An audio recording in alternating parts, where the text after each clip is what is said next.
தூத்துக்குடியில் கர்ம வீரர் காமராஜரின் 123வது பிறந்த தினத்தை முன்னிட்டு தமிழக வெற்றிக் கழகத்தின் கர்ம வீரர் காமராஜர் முதல்வராக இருந்தபொழுது வருகை தந்த அரிஜன பள்ளி உள்ளிட்ட 4 பள்ளிகளில் பயிலும் மாணவர்களுக்கு காலை மற்றும் மதிய உணவை மாவட்ட பொறுப்பாளர் அஜிதா கனல் வழங்கி கொண்டாடினார். மேலும் மாநகராட்சி பகுதியில் 27 இடங்களில் காமராஜர் திருவுருவப் படத்திற்கு மாலை அணிவித்து மரியாதை செலுத்தப்பட்டது. மறைந்த தமிழக முன்னாள் முதல்வர் கர்ம வீரர் காமராஜரின் 123வது பிறந்த தினத்தை முன்னிட்டு இன்று தூத்துக்குடி வஉசி மார்க்கெட் அருகே உள்ள காமராஜர் திருவுருவ வெண்கலச் சிலைக்கு மாவட்ட பொறுப்பாளர் அஜிதா கனல் தலைமையில் தமிழக வெற்றிக் கழகத்தினர் மாலை அணிவித்து மரியாதை செலுத்தினர். இதனைப்போல் காமராஜர் பிறந்த நாளை கொண்டாடும் வகையில் தமிழக வெற்றிக் கழகத்தின் மாவட்ட பொறுப்பாளர் அஜிதா கனல் தலைமையில் ஊர்வலமாக வந்து காமராஜர் சிலைக்கு மாலை அணிவித்து மரியாதை செலுத்திவிட்டு பின்னர் மாநகராட்சி பகுதியில் சுமார் 27 இடங்களில் பல்வேறு நலத்திட்ட உதவிகளை வழங்கினர்.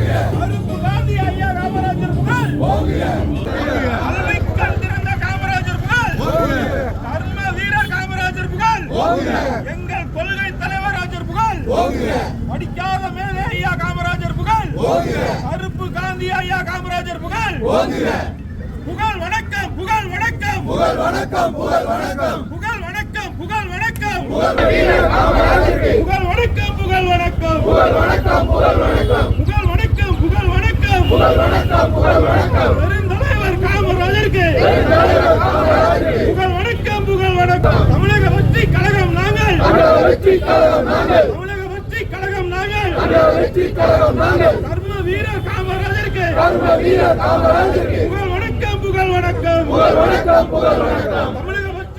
இதில் மாநகராட்சி பகுதிகளில் உள்ள சுமார் 4 அரசு மற்றும் அரசு உதவி பெறும் மற்றும் தனியார் பள்ளிகளில் பயிலும் மாணவர்களுக்கு காலை மற்றும் மதிய உணவு வழங்கியதோடு நோட்டு புத்தகம் உள்ளிட்ட கல்வி உபகரண பொருட்களும் வழங்கப்பட்டது. இதில் காமராஜர் முதல்வராக இருந்தபொழுது 1956ஆம் ஆண்டு தூத்துக்குடிக்கு வருகை தந்தபொழுது தூத்துக்குடி ஜார்ஜ் ரோட்டில் உள்ள அரசு உதவி பெறும் நடுநிலைப் பள்ளிக்கு நேரில் சென்று பார்வையிட்டார். அப்பொழுது அந்த பள்ளியில் இருந்து வருகை பதிவேட்டில் அவர் கையெழுத்து போட்டிருந்தார். இந்த நிலையில் அவரது பிறந்த தினத்தை முன்னிட்டு அந்த பள்ளிக்கு சென்ற தமிழக வெற்றிக் கழகத்தினர் காமராஜர் கையெழுத்த வருகை பதிவேட்டை பார்வையிட்டு அதே வருகை பதிவேட்டில் கையெழுத்திட்டு பின்னர் அங்கு பயிலும் மாணவர்களுக்கு உணவு வழங்கிய தமிழக வெற்றிக் கழகத்தினர் மாணவர்களுடன் அமர்ந்து உணவு உண்டு மகிழ்ந்து கர்ம வீரர் காமராஜர் பிறந்த தினத்தை கொண்டாடி மகிழ்ந்தனர்.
செய்திகளை உடனுக்குடன் தெரிந்து கொள்ள உங்கள் கரம் டிவியை சப்ஸ்கிரைப் செய்யுங்கள். அதோடு பெல் பட்டனையும் கிளிக் செய்யுங்கள்.